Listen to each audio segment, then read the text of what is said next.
As we turn our attention to entrepreneurial motivation, we're going to start the conversation with a discussion of self-efficacy. And specifically, we're going to examine how self-efficacy impacts you, the entrepreneur, and your mindset. We're going to examine its broader impact on entrepreneurs. We're going to talk about how to assess and improve your own self-efficacy. So within the opportunity analysis canvas, entrepreneurial motivation is the second step of that, and there are three key elements that we're going to be examining within that. Broadly, when we look at entrepreneurial motivation, we're talking about elements and factors that influence how goal-directed behavior is initiated, energized, and maintained.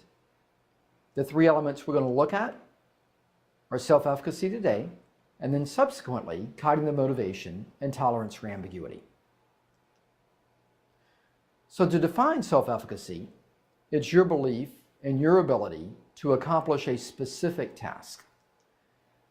And thereby it intersects an element of mindset as well as an element of entrepreneurial motivation.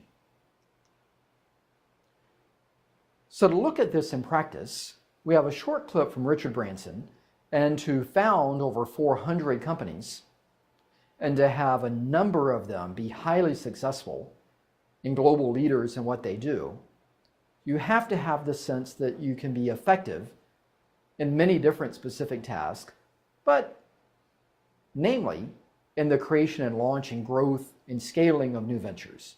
So we're going to see a little bit about what his approach is and how he sees himself in that context. I'm here with one of my personal business heroes, Sir Richard Branson, who founded, I think, 400 and some companies, including Virgin Records, Virgin Atlantic, and now Virgin Fuel, Virgin Galactic, Virgin Money. It just keeps on going. So, first of all, what does it take to start so many companies? I mean, do you just wake up in the morning and say, I'm going to do this, or how does it work? Inquisitiveness, I suppose. I mean, I love learning.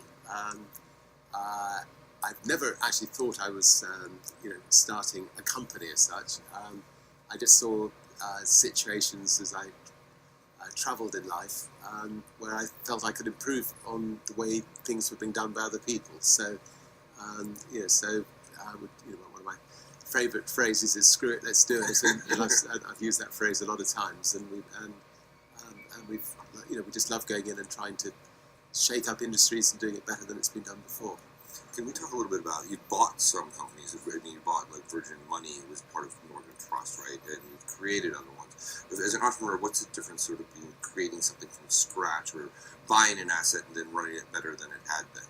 Well, 99% of everything that Virgin's done, we built from scratch, so we haven't bought any companies. In the case of Virgin Money, there was a bankrupt British bank, and we already had a great financial service company, Virgin Money, and we felt we could effectively buy the license to get into banking, and at a time when banks were had a dreadful reputation, and it's gone fantastically well.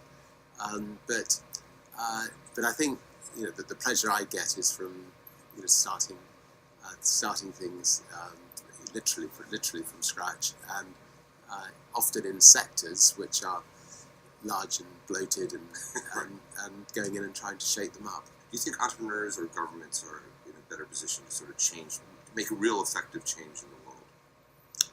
I think that if we could get every business person to use some of their entrepreneurial skills by adopting a problem in this world, maybe a major problem in their particular industry, or a major global problem, or a major national problem, we could get on top of most of the problems in the world.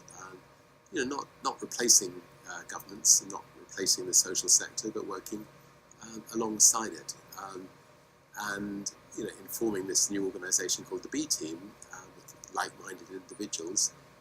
We hope to motivate industries throughout the world to get out and do just that. I have just one last question for you. What's one risk that Richard Branson will not take?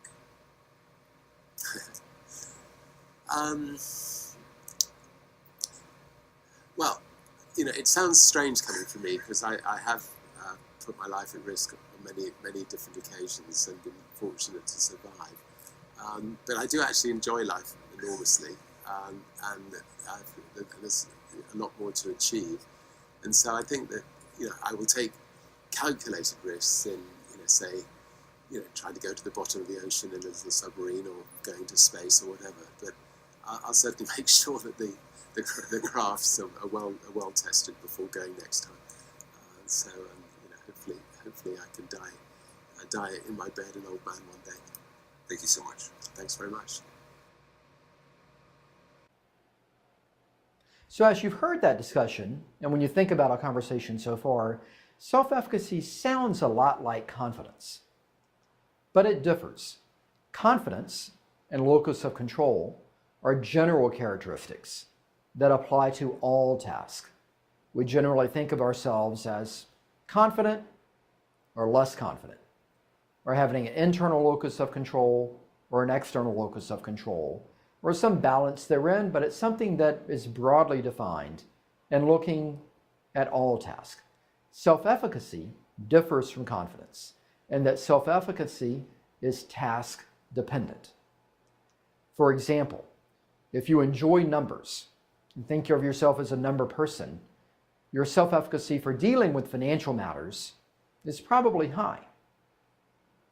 If you fear public speaking and you don't necessarily think you are effective as a public speaker, your self-efficacy for selling in front of an audience or marketing in front of a crowd may be a bit low. Sports is a good analogy. You may feel that you are a confident person, but if you've never played tennis, you may not feel that you're going to be a very effective or very competitive tennis player. And so in that context, when we look at self-efficacy, it's differentiated from confidence in that it is, again, task dependent. Now, the benefits of having a high self-efficacy as it's related to entrepreneurship and the creation and launch of new ventures are many. It certainly is a key predictor of individual performance. Naturally, if you think that you can do something well, much like our discussion of optimism, the likelihood of it becoming done well is higher than if you go into it with a low self-efficacy. And so for that reason, it's very important and very valuable to increase self-efficacy. And we'll talk about some different ways to do that. And we'll talk about individuals that have done that. This is a short story of a small family-owned sign company outside of Atlanta, Georgia, that the father of the company passed away when the son was 25. And at 25, he inherited a small billboard company, a small advertising company, and built that company up over the subsequent years in the billboard and then the public advertising space. He then became involved and interested in television and bought rights to a local, initially Atlanta-only broadcast market for local public television, something that you could pick up on your antenna attached to your television. And this was in the 1970s. When you buy a television station, you need content. And you need 24 hours of content, 7 days a week, if you want to make maximum use of your channel that you've purchased and are broadcasting. One way to do that is to produce films and movies of your own, but that's expensive. Another way to do that is to buy films and television content from others. That's expensive. At its time, and given the competing alternatives, and given in the relatively small size and youth and limited success of the Atlanta Braves, they were an affordable option to buying content for the television station. Subsequently, wrestling fit the same mold. So in that way, to go from sign promoter to television broadcaster to sports owner was a logical progression that then brought him back full circle into thinking about new television channels in a time where the idea of broadcasting 24-hour news 7 days a week was not a smart idea by most people in the industry. If it was a good idea, you would think that NBC and ABC and CBS and BBC and other leading television broadcasters around the globe would have done it, but CNN was the first. CNN was the first to do news 24/7. And that has blossomed into many other channels that you're likely familiar with.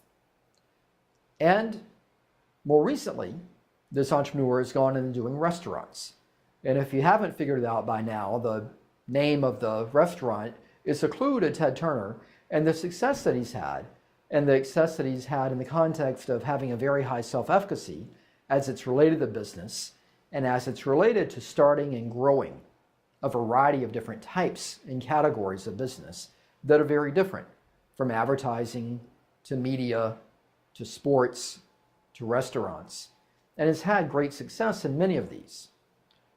But he's had some faults, and he had one fault in a merger that caused him to lose 80% of his wealth. So we're going to hear a little bit about that in a story that came after he was Man of the Year for Time and after he had given $1 billion of his own wealth to the UN, of what happened in a single year that caused him to try and take stock and refocus.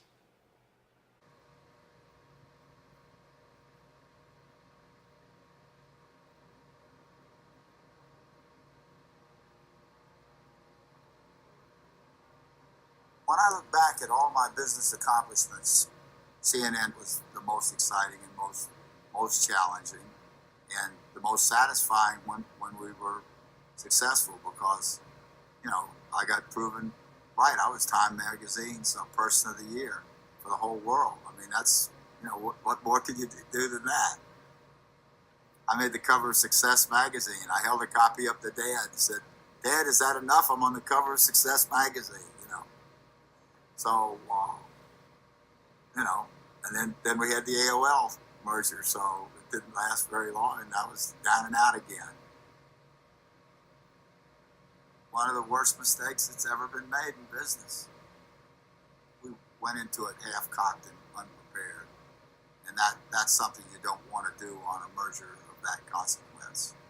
You know, you want to really be careful when you're dealing with billions and billions of dollars, and the careers of literally thousands of people that were, you know, their life savings was wiped out too.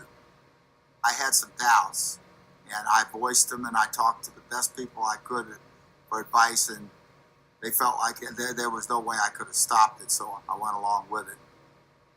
Be a good soldier. And I lost 80% of my money. I lost my job at CNN and Turner Broadcasting at that same time. Jane Fonda and I got a divorce, and I lost a grandchild that passed away. And so I was really down. And I had two choices. One, either go down, which I had plenty of excuses for, but I didn't want to go down. I still felt like I had contributions to make, and I just gritted my teeth and said, I'm going to come out of this. You know, like Scarlett O'Hara did at the end of the first half of Gone with the Wind. Remember, she was standing up on the hill as the camera went back, and she said, "As God is my witness, I'll never be hungry again." You know, that said, as God is my witness, I'm going to get through this, and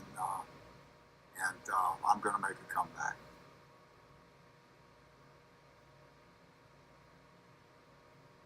So for all of us, it's helpful to understand where we are in measuring our own entrepreneurial motivation.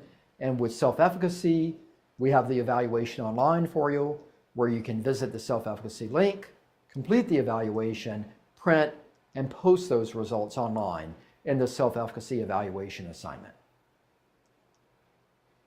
And with that evaluation, there are a couple of key points that we hope this pulls out for you.